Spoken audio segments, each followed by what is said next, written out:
Partage spirituel d'été numéro 28. Il y a différentes parts donc en nous, différentes parts d'âme en nous. Et il y en a une part d'âme, un niveau de l'âme, qui ne peut pas adhérer à ce monde, ne peut pas trouver dans ce monde son contentement, son bien-être, son mieux-être, sa réalisation. Et c'est normal. Ça n'empêche pas de trouver dans ce monde, avec d'autres parts de notre être, une satisfaction, du sens, de la joie, de l'amour, de l'envie de vivre. Mais il faut savoir, c'est important de savoir, qu'il y a une part en nous qui, elle, cherche Dieu, et exclusivement le Dieu, même dans ce monde. Et tout ce qui n'est pas de l'ordre divin, tout ce qui n'est pas vraiment l'amour pour Dieu, ne lui convient pas. C'est d'autant plus important que dans les temps actuels, de reconfiguration, de bouleversement, d'actualisation, avec un bilan général pour des temps tout nouveaux, cette part peut s'exprimer, peut être vécue, peut être rencontrée comme une part qui serait dépressive, frustrée, insatisfaite, amère, mélancolique. Mais à vrai dire, c'est l'évaluation ou la lecture de notre part à nous, de la personnalité, qui, elle, s'est adaptée à ce monde, qui, elle, apprécie ce monde, qui, elle, fait avec le monde, compose avec le monde. Mais cette part dont je parle, qui a besoin de retrouver le divin, et de le retrouver dans un monde contemporain, dans un monde qui a changé, et cette part qui peut revenir avec soit un historique plus ou moins important, plus ou moins de réalisation, plus ou moins d'une forme religieuse ou spirituelle qui lui a permis justement, à vrai dire, de vivre Dieu dans le monde, souvent, très souvent, auparavant, en étant de côté du monde, dans une version religieuse ou initiatique ou mystérique, mais plutôt à côté du monde ou en dehors du monde. Ça peut être un consacré, ça peut être un ermite, une reclus, un moine, une moniale, ou autre, mais quelqu'un qui avait vécu le divin, avait conservé la conscience du divin en étant de côté. Et ça se retrouve dans pas mal de personnes, dans cet espace intérieur qui attend toujours le divin, qui espère toujours le divin, mais qui va d'abord s'exprimer par l'espace de solitude, la fameuse solitude, à ne pas confondre avec l'essolement et l'isolement. Parce que cet espace de solitude est le lieu de rencontre, le lieu de vie, le lieu de dialogue de notre âme avec Dieu, et de Dieu avec notre âme. Et celle-là, elle ne veut rien d'autre, elle n'attend rien d'autre, elle n'espère rien d'autre que de retrouver son Dieu, que de dialoguer avec le divin. Mais si elle vient avec des formes d'accomplissement, de réalisation plus ou moins religieuses, et qu'elle ne les retrouve pas dans cette vie, eh bien ça va lui renvoyer une plus grande solitude, au point même où elle ne pourra vraiment pas se satisfaire des réalisations de la personnalité que l'on peut avoir, des accomplissements qu'on peut réaliser, qu'on peut obtenir, qu'on a pu vivre. Ce que je veux dire, c'est que, à côté de cette part en nous, de notre personnalité, qui fait avec, qui s'est adaptée, qui peut trouver du sens, qui peut aimer cette vie, qui peut vraiment la vouloir, la désirer, se réaliser, trouver du bien-être et du mieux-être dans ce monde, de vouloir prendre soin du monde et de trouver un sens à cette vie, à sa vie par le monde, à côté, juste à côté d'eux, en nous, une autre part, elle, ça ne l'intéresse pas. Ça ne lui convient pas. Elle s'en détourne. Elle est toujours aussi vide, toujours aussi absente, toujours en attente. Parce que cette part-là, nous devons le savoir, pour ne pas nous en inquiéter, mais surtout s'y intéresser d'une autre manière, à sa manière. Dans ce qu'elle a besoin, elle a besoin de se nourrir de la parole divine. Elle a besoin de se nourrir de ce dialogue avec Dieu. Veiller et prier sans cesse. Veiller et prier en tout temps. C'est important de le savoir, de savoir que ça existe, que malgré nos réussites, nos accomplissements, notre bonheur, et qui est légitime, qui peut être vraiment magnifique, il y aura une part, cette part-là, qui ne peut pas être nourrie, rassurée, contentée de tout ce qu'on fait de bien. Parce que cette part-là, elle a besoin d'une autre nourriture. Elle a besoin d'une autre présence, qui est la présence de Dieu. Et elle ne peut pas le trouver à travers les autres, à travers nos réalisations, à travers nos intentions positives, à travers notre bonne volonté, à travers le bien qu'on veut faire. C'est autre chose, c'est une autre part. Celle-là a besoin de la parole de Dieu, des enseignements, d'étudier pour les apprendre, de les méditer, de se laisser imprégner par les enseignements, et de prier Dieu de manière large, de manière plus large, c'est de dialoguer avec Dieu, de parler à divin, de lui demander son aide, de lui demander directement de remplir cette part de solitude qui est le lieu de rencontre intime, de grande intériorité, d'une intériorité individuelle avec Dieu. Seul cet endroit de solitude, c'est seul notre âme avec Dieu peut être. Personne d'autre. Ni notre amoureux, notre amoureuse, ni nos enfants, ni nos accomplissements, rien du monde. Ça reste à la porte. Si on ne le sait pas, on peut être malheureux, on peut être frustré, agacé de dire mais malgré tout ce que j'ai réussi, malgré tout ce que j'ai fait, malgré tout ce que j'ai obtenu, il y a quelque chose en moi qui est mécontent, qui est insatisfait, qui est encore vide, qui est encore en attente. Et nous devons savoir que c'est tout à fait normal. Donc nous avons à honorer, à bénir, à remercier pour tout ce qu'on a pu de bien, de bon, de beau, de vrai, réaliser dans le monde, grâce au monde, par le monde. Mais nous devons savoir qu'il y a une part qui, elle, ne sera pas alimentée, ne sera pas rassasiée par le monde. C'est une part, cette part-là, elle attend le divin, elle désire le divin. Elle a un assoiffement, c'est celle qui reste assoiffée, c'est celle qui reste insatisfaite, c'est celle qui dit tout ça ne me permet pas de remplir cette case-là, d'animer cet espace intérieur, cet espace temple.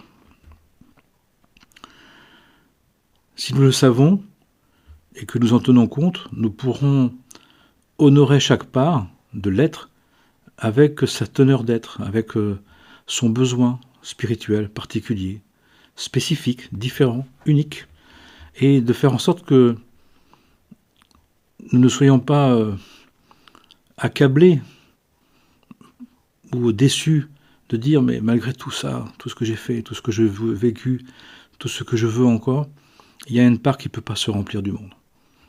Eh bien oui, il y a une part qui ne peut pas se remplir du monde. Il y a une part qui recherche la présence, qui cherche à se remplir de la présence divine dans ce monde, à travers ce monde. Je vous donne ma paix, mais la paix qui n'est pas de ce monde. Je suis dans le monde, mais pas du monde. C'est cette part-là dont on parle, à cet endroit-là. Ce qui fait que cet assoiffement vient du fait que plus on a réalisé notre vie, plus on accomplit notre vie, plus on a été satisfait de nous-mêmes, satisfait de notre vie, plus ça va mettre en évidence cette part qui n'est pas satisfaite, qui est vide, qui est absente.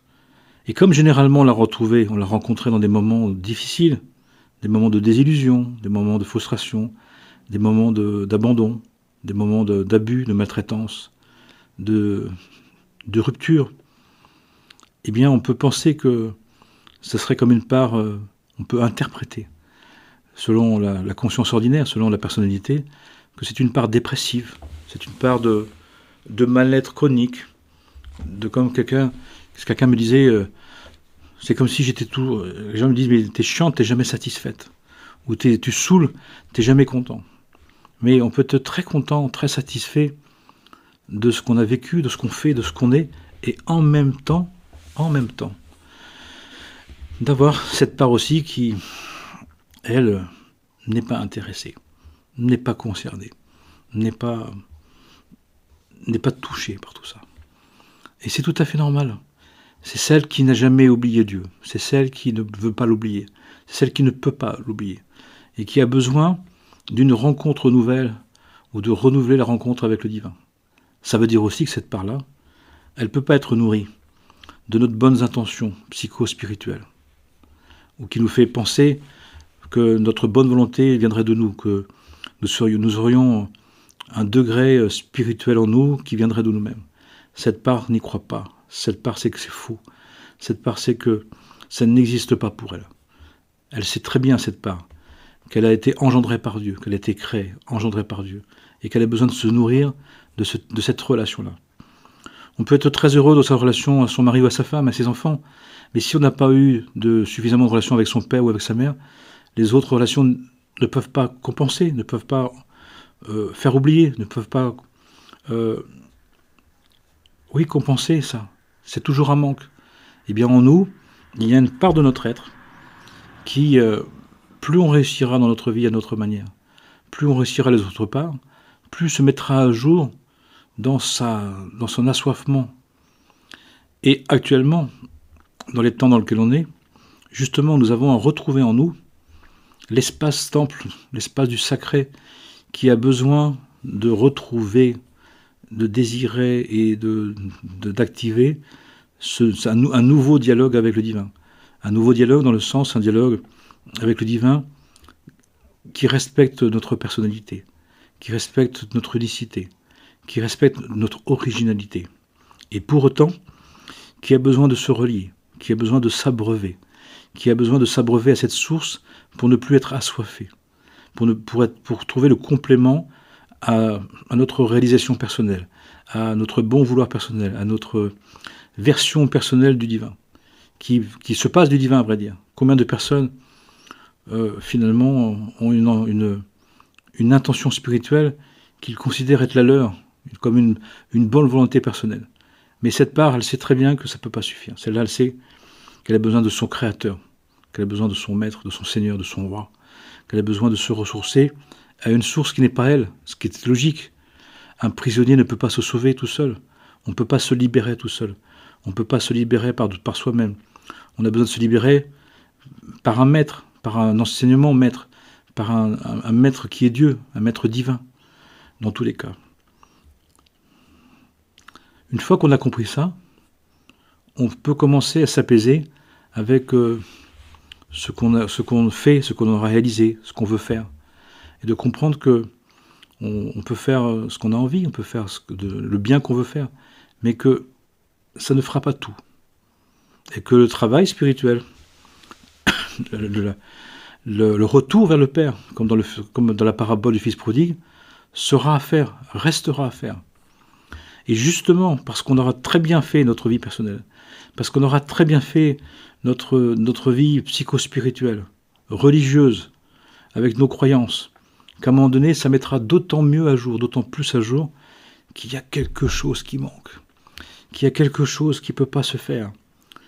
Alors que si on ne le sait pas, je vois les personnes, elles passent de stage en stage, de formation en formation, elles cumulent les informations, elles cumulent les idées d'être complètes par elles-mêmes, des idées que même spirituellement parlant, elles doivent être complètes par elles-mêmes.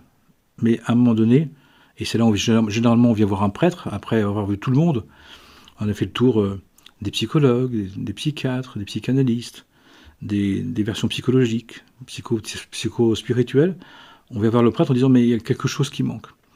Et le rôle du prêtre, c'est de dire ce qui manque, et ce que vous avez besoin de faire, c'est maintenant de commencer ce travail spirituel, de revenir vers le Père, comme le Fils prodigue. Il se retourna en lui, et il prit conscience que quelque chose en lui ne pouvait pas être nourri du monde, aimé du monde, réveillé du monde, satisfait du monde. Et c'est normal. Et il se souvient de son Père qui est aux cieux. Et il se retourna, il commença le chemin vers le Père, le retour. Et le Père, dès qu'il le vit arriver, dès qu'il le vit commencer à se retourner, il a couru. Le Père divin nous attend. Le Dieu, Père sagesse et Mère intelligence nous attend. Bien évidemment, si on confond notre Père et Mère terrestre avec le Père divin et la Mère divine, on aura du mal à y aller. Et on doit donc faire tout un travail de quitter toutes nos images d'Épinal, nos images fabriquer nos posters du divin placés sur notre conscience pour nous défaire de toutes les agrégats imaginaires, projetés, virtuels du divin qui serait en fin de compte comme une figure paternelle ou maternelle. Quand on dit Dieu Père, c'est Dieu la sagesse, Dieu sagesse, il est sagesse. Quand on dit Dieu Mère, c'est intelligence. Dieu Père, sagesse et intelligence, qui donne un amour authentique, un amour juste. Pour aimer vraiment, il y a besoin de développer sagesse divine et intelligence divine. Une sagesse pas personnelle, pas une intelligence personnelle. J'ai bien dit une sagesse divine et une intelligence divine, pour que ça soit bien clair. Et donc à partir de là, eh bien, nous comprendrons peut-être mieux le fait que chaque jour, on a besoin de vivre cette relation. Donne-nous aujourd'hui notre pain de ce jour.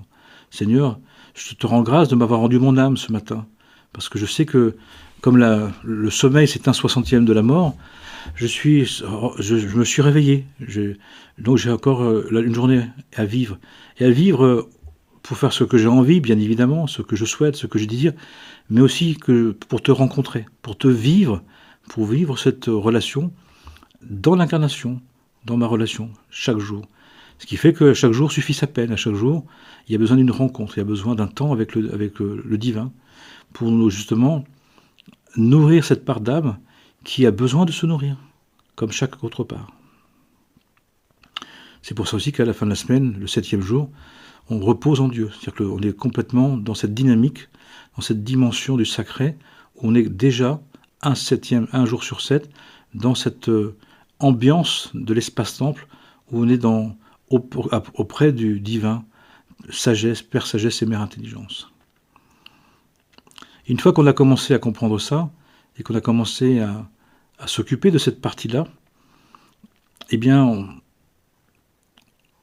on était dans l'attente, on était dans l'assoiffement, et on était dans le manque de quelque chose.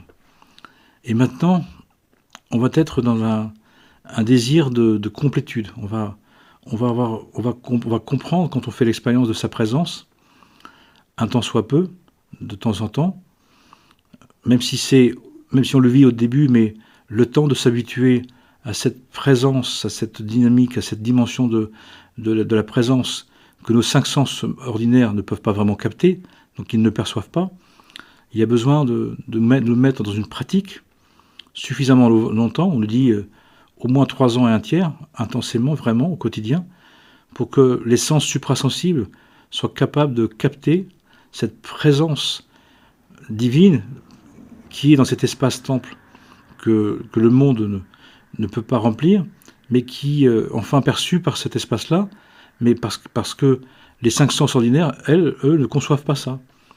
Donc ce qui fait que, ne concevons pas cette partie-là, pour la partie ordinaire de notre être, de la conscience habituelle, eh bien ça n'existe pas. Donc pendant tout ce temps, il va falloir vivre avec, pour notre conscience ordinaire, une absence de la présence, alors même que une autre part de notre être vit la présence non pas comme une absence, mais comme un manquement, comme de retrouver un désir, comme de retrouver son premier amour, comme de retrouver l'espace vital de son être.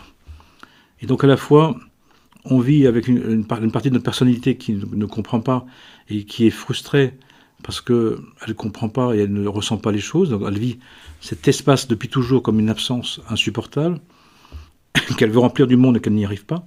Mais cet espace intérieur, lui, puisqu'on commence à s'en occuper, on commence à dialoguer avec Dieu, on commence à à pressentir que la présence n'est pas absente, mais qu'elle est voilée, que la présence, elle est là, mais qu'elle n'est pas visible encore, pas encore tangible, pas encore accessible, saisissable, tout simplement parce que il va falloir développer les 7 sens suprasensibles, les 7 églises, les 7 chakras, les 7 parts de l'être, les 7 églises de l'être qui sont capables de capter justement en son essence la présence de Dieu, en son aspect suprasensible, en son aspect très subtil, sa présence que les 5 sens ordinaires qui ont chuté ne peuvent pas capter, sauf l'odorat qui a gardé sa capacité.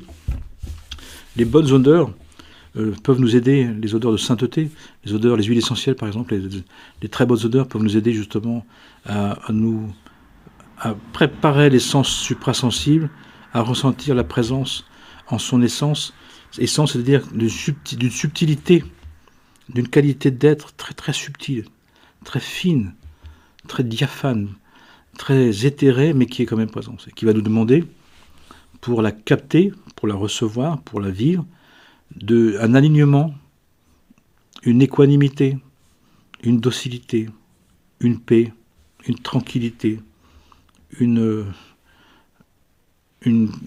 clarté qui fait qu'on a besoin de se mettre dans une ambiance calme, mais surtout de quitter les agitations mentales ou émotionnelles, de sortir des cogitations mentales, de quitter les tensions, de se mettre dans une disposition d'esprit pour justement accueillir cette présence divine qui a toujours été là, mais qui nous attendait, et qui attendait le retour du Fils. Le Fils n'étant pas le Fils ou la fille, mais étant le je conscient du Père, ou le moi conscient du Père. Donc cette partie de nous qui justement a conscience que en nous, il y a une dimension de la vérité, une dimension de la royauté, qui grâce à notre conscience d'exister, que Dieu nous a offert, nous avons la possibilité d'y venir, d'y revenir, mais librement. Et donc librement, mais aussi progressivement. Progressivement, c'est-à-dire en faisant les efforts nécessaires, le travail spirituel nécessaire quotidien, pour nous préparer au fur et à mesure à rencontrer le divin de plus en plus face à face. Même si on nous dit qu'on ne peut pas le voir complètement face à face puisqu'on en mourrait, mais on peut le voir de plus en plus proche de nous. On peut le ressentir, on peut le pressentir, le ressentir et le sentir. Et ensuite de voir à quel point on est ensemble, qu'on a toujours été accompagnés. C'est la grande découverte, qu'on a toujours été accompagnés, que le divin nous a toujours protégés, nous a toujours défendus, mais que notre âme, elle, demandait à vivre des expériences, demandait à vivre des défis, de vivre justement ce pourquoi elle est venue. Alors une fois qu'on a repris conscience de cet espace intérieur qu'on appelle la solitude, on comprend aussi qu'on soit isolé ou esselé ou qu'on soit accompagné, et même bien accompagné, cet espace-là ne peut pas se nourrir des autres, ne peut pas se nourrir du monde. Ce qui fait aussi qu'on aura besoin d'un entourage, d'un environnement qui va comprendre ça, qui va soutenir ça. Mais aussi, ça va nous demander d'assumer ça, d'être capable de dire à ceux avec qui on est, qu'on les aime, et qu'on tient à eux, mais qu'en même temps, il y a quelque chose qu'ils ne peuvent pas nous apporter. Et ça veut dire aussi qu'il y a quelque chose qu'on ne peut pas apporter à l'autre. Donc on peut très très bien aimer quelqu'un, vraiment, et se rendre compte qu'il y a une partie qu'on ne peut pas lui apporter. Et c'est vrai. Une partie qu'on ne peut pas lui apporter, qu'on ne doit pas lui apporter, mais qu'on ne peut pas lui apporter. Donc c'est aussi d'accepter qu'on ne peut pas être le Dieu pour l'autre. Ni pour son compagnon ou son compagnon, ni pour son mari ou sa femme, mais ni pour ses enfants, ni pour personne. Ce serait se prendre pour Dieu. Et là, c'est grave, c'est embêtant. Mais une fois qu'on était dans l'assoiffement, on avait soif, comme dans le désert. Ensuite, ce qui se passe, c'est qu'il y a une appétence, il y a un désir de Dieu qu'on a retrouvé. Et ce désir de Dieu, au fur et à mesure qu'on le retrouve, il va prendre de plus en plus de place. Et selon la typologie de notre âme, selon le besoin de notre âme de retrouver Dieu, eh bien, ça peut prendre des proportions très importantes. On peut être ceux qui ont besoin simplement de temps en temps de retrouver le divin. Puis on peut être ceux qui ont besoin de trouver régulièrement. Puis on peut être ceux qui ont besoin de retrouver tous les jours. Et puis il y a ceux qui ont besoin de s'y consacrer. Donc selon notre typologie d'âme, notre besoin de Dieu, eh bien notre vie peut se transformer énormément, peut finalement devenir tout autre. Et parfois, et surtout si on avait abandonné cette idée, si on avait repoussé cette idée, si on nous avait convaincu que ça ne devait pas exister, comme j'entends certaines personnes qui disent « Mais dès mon enfance, j'étais comme ça. Dès mon enfance, j'avais envie, j'avais besoin, je posais des questions, mais on m'a tellement rabouré, on s'est tellement moqué, on m'a tellement fait croire que c'était pas normal, que c'était mauvais, que j'allais mal, que j'ai complètement quitté ça. » Ce qui fait que quand la personne, à un moment donné, et surtout dans ces temps-là, un certain très, très, très particulier qui nous bouscule, quand on commence à retrouver justement ce besoin-là, eh bien on peut retrouver ce besoin de Dieu, avec un assoiffement, avec un manque incroyable. Et ce manque, plus on va y répondre, plus il va devenir primordial, plus il va devenir essentiel, vital. Qui fait que notre vie, elle va changer. C'est important de le savoir aussi, ça, parce que si c'est le cas pour nous, si c'est déjà le cas, ou si c'est en cours, ou si ça peut se faire, c'est-à-dire que c'est bien de le savoir pour soi et d'en prévenir son entourage. Parce que si on l'avait refoulé, si on l'a repoussé, et que d'un seul coup ça nous retombe dessus, comme je vois actuellement des personnes qui, presque du jour au lendemain, ont une appétence pour le divin, ont un besoin de Dieu qui leur tombe dessus, ça change tellement les relations, ça change tellement leur point de vue, leur manière d'être, que les mêmes qui affirmaient qu'il fallait manger la vie, qu'il fallait tout trouver dans la vie, il fallait tout se satisfaire, se rendent compte que finalement, en elle portait une autre partie qui n'a rien à voir avec celle-là.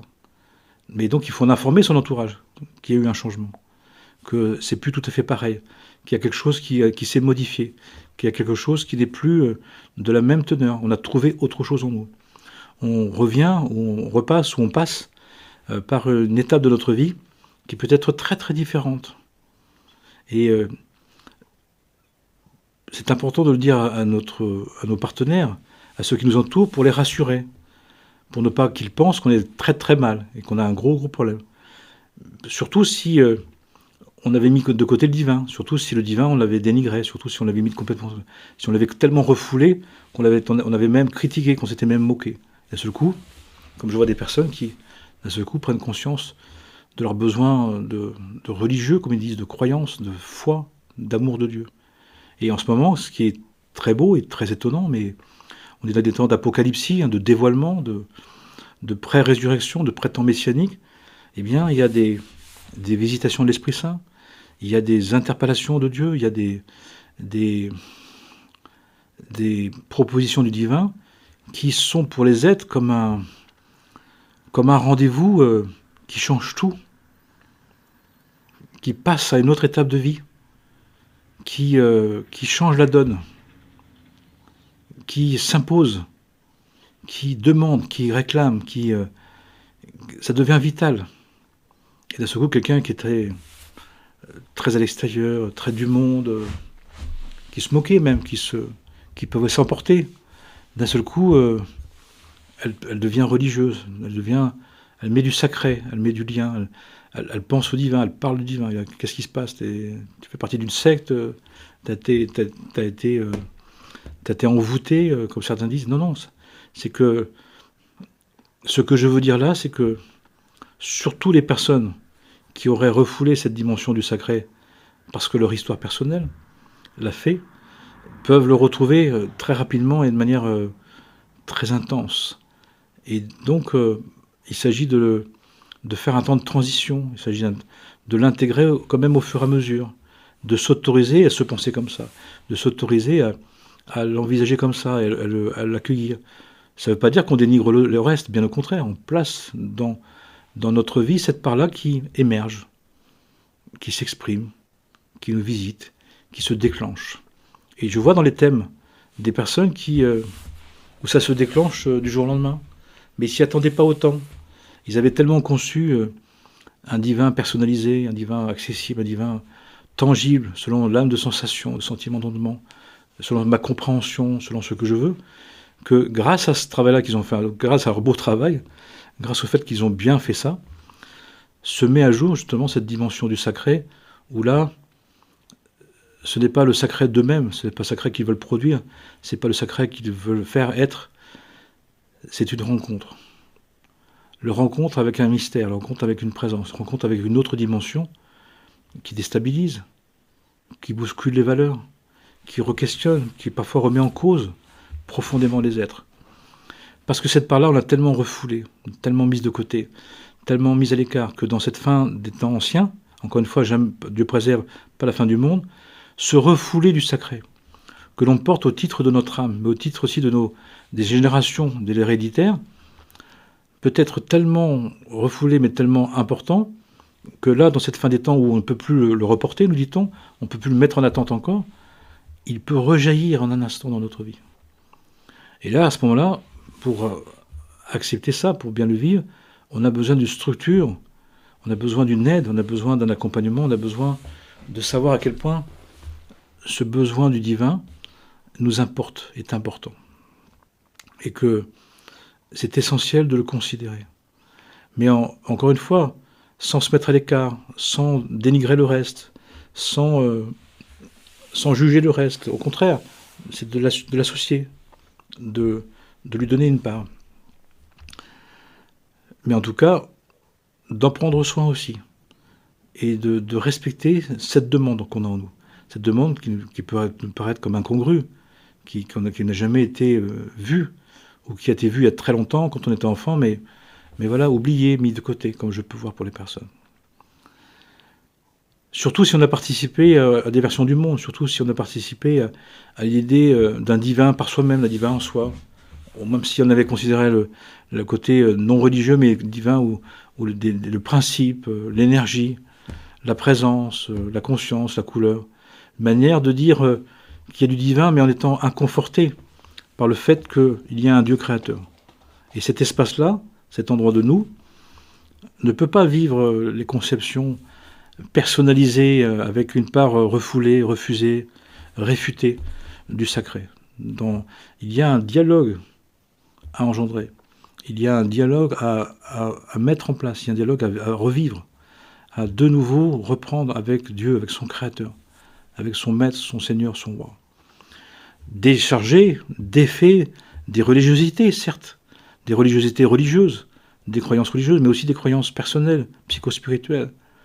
Mais pour autant, il n'y a pas à tout confondre, il n'y a pas à tout à prendre sans rien discerner, il n'y a pas à tout à rejeter sans rien prendre. Il y a bien un discernement à faire, il y a bien une part des choses à faire. Mais nous sommes des êtres du sacré. Nous avons un profond désir de Dieu en nous, du divin en nous. Mais défaisons-nous de ce qui nous a éloignés de ça, de ce qui nous a abîmés, ce qui nous a peinés, ce qui nous a bloqués. Mais en même temps, comprenons que le divin est la source de tout, que le divin, on en a besoin, surtout dans ces temps. Pourquoi dans ces temps? Parce que même même le sacré qu'on fait en notre nom, même le bien-être, le mieux-être, le soin, le prendre soin qu'on fait en notre nom, commence à ne plus suffire.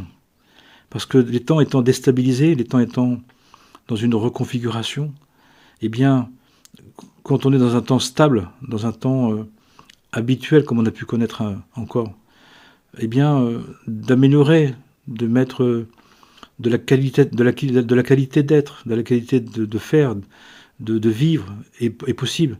Mais là, nous sommes dans un temps tellement d'apocalypsie, de dévoilement, de reconfiguration des temps pré-messianiques, que pour traverser ce temps, nous avons besoin de nous relier à la source de notre création, la source d'où on est créé, d'où on est venu, pour justement que cette source puisse nous donner le pain de la manne, nous donner l'esprit de vie, le sel de résurrection, le feu du renouvellement, qui ne peut pas provenir de notre substance, qui ne peut pas provenir de notre être.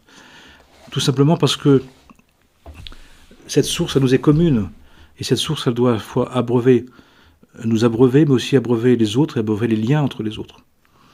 Et tandis que le travail spirituel en notre nom a tendance à être au détriment de l'autre.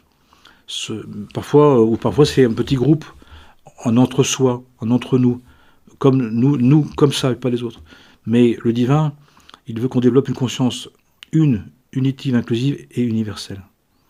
Une équivalence entre l'amour de Dieu, l'amour de soi, l'amour de l'autre, l'amour de la création, l'amour de l'humanité. Donc sachons-le, et sachons que cet espace intérieur est en train de se réveiller, est en train d'appeler, parce que c'est là où il se trouve la source de toute vie, la source née d'elle-même, de laquelle on provient, celle qui a été, qui est et qui sera, pour toujours à jamais, pour les siècles des siècles. Amen et Amana, que le Saint-Nom divin nous bénisse, nous guérisse, nous soulage et nous donne l'envie de dialoguer avec notre Seigneur, notre Maître, notre Roi, Dieu lui-même, et pour le bien de tous les êtres, bien sûr. Que la paix soit sur nous, en nous, tout autour de nous et entre nous tous, pour le bien de tous les êtres, sans exception. Salam, Amen, Shalom.